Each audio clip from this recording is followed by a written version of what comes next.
FoBAB, the Festival of Wood and Barrel Aged Beers 2023. Hi, Brian. Hi. We have 190 breweries this year, 350 unique beers in 12 categories. Strong porter and stout, specialty strong stout, barley wine, wheat wine, lagers, other pale ale, other dark beer, fruit beer, specialty experimental, wild beer bread, wild beer with mixed culture, wild beer with other kind of cultures, cider, mead, perry, water, hot dogs, Hashtag where's Welby?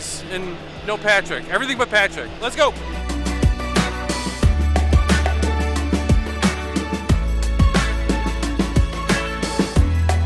All right, we are drinking Lunar Fusion Wild Beer Mixed Culture, acidic with fruit.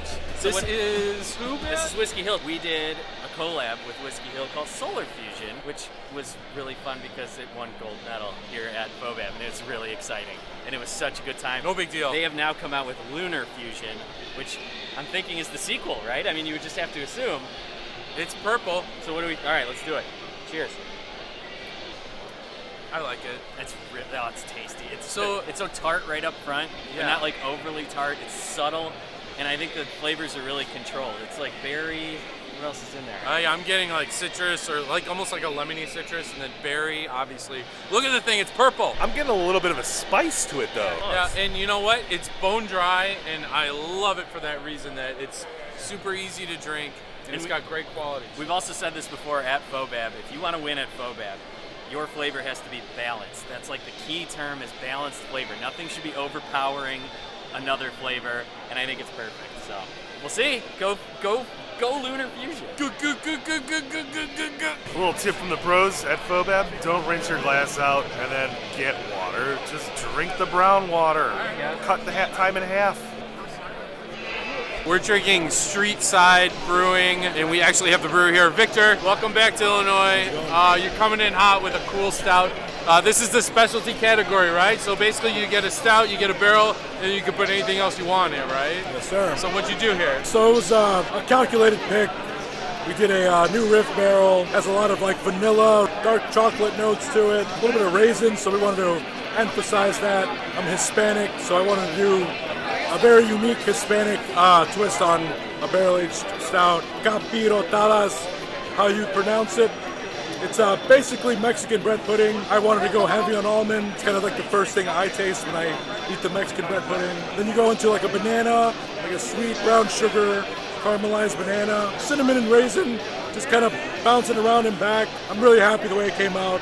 Very layered. So yeah, I mean, that's my contribution. It's my first time here as a head brewer, so very excited. Yeah. Specialty is kind of a fun category because you can do a lot of different things, and you'll see a lot of chocolate and nuts and vanilla and this and that, but this beer is a standout, man, like amongst a very strong field. Like, it's very unique, and it's really well put together. You get like these caramelized notes, and you get a nuttiness and vanilla. I just took a sip of it off camera. This is very fantastic. Very nice job, man. I love it. Yeah, good job. There you go, man. Matt and I were just walking the line here in one of the categories, and we noticed a very interesting theme this year. Very dark and ominous names, right, Matt? Yeah, I mean, super dark and ominous names. There's one called Velvet Bulldozer. What are the other ones here?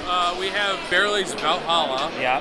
Victory Nap, Path of Righteousness. Yeah, I mean, just some like serious names. The Sinister Shadows. Oh my goodness. The Veneration of the Dead. Oh boy. This is like, yeah, I feel like as much as the beer trends, the names are super cool. And right. How about that? Right. How about that? How about it?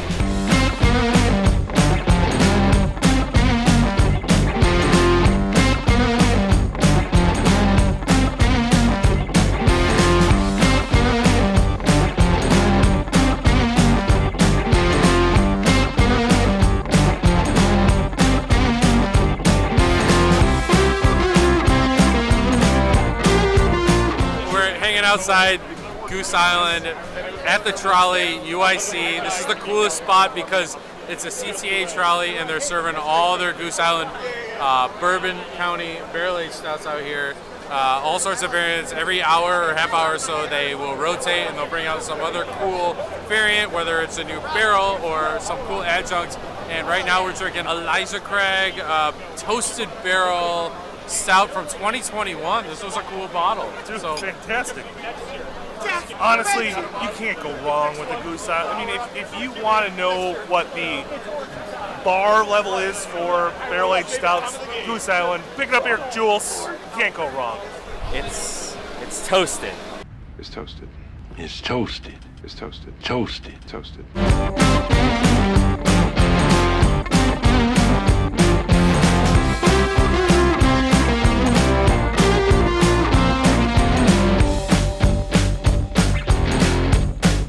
So we have Maplewood, Cuppa. I believe that's what it is. Sure. I've always been a big fan of Maplewood. If you've ever been to their brewery, it's fantastic. The Cuppa Reserve is incredible. The barrel quality in this beer is top notch. Yeah. It's not too sweet. It's a great balance between stout and barrel. It's just everything you want it to be. So we're in the middle of the awards section here still, and what I love about this festival is that not only is it just a fun place to try a whole bunch of really cool barrel-aged beers, it is a legit beer competition. They have a judging panel. There's a million volunteers. It's a big deal for these breweries to win these medals. Take home the hardware, and the competition is amazing this year. We've tried so many beers, and honestly, I'm super proud of all the Illinois breweries doing a great job. I can't tell you what an awesome time I've had. I'm telling you right now, I did have an awesome time. It is time to leave FoBAB. Yes. Yes, and thank you very much for joining us at FoBAB this year. What was your takeaway? You know, honestly, the whole barrel-aged program of this entire culture just keeps advancing and keeps advancing, and we taste things every year that we've never tasted before. Wait a second, this is too easy. I'm putting you on the spot. What did you really enjoy drinking? Yeah, Street Side came up with a Mexican bread pudding stout. With the raisins With the and all raisins that? Yeah. and all that stuff. And it, I had never tasted that before in my life. And a lot of times you'll come to these festivals and you'll taste something that you've never tasted and you'll be like, I don't know about that. This one, banger. Right out of the gate, it's amazing. I know that we're Midwest Brew Review, but I think I can speak for all of us in saying that Resident Culture out of North Carolina, Man. what a huge hit they were. Bill? Well, I loved all the out-of-state breweries this year. A lot of fun to explore beyond Illinois. The sour and the wild category was so good this year. Yeah. And everyone's all big on the stouts, but to be honest with you, there's so much more to this field that it's more than meets the eye. So, Brian, I don't know. It's just beer. But it's pretty damn good. Also, where's Patrick? Where's Patrick? Where's Patrick?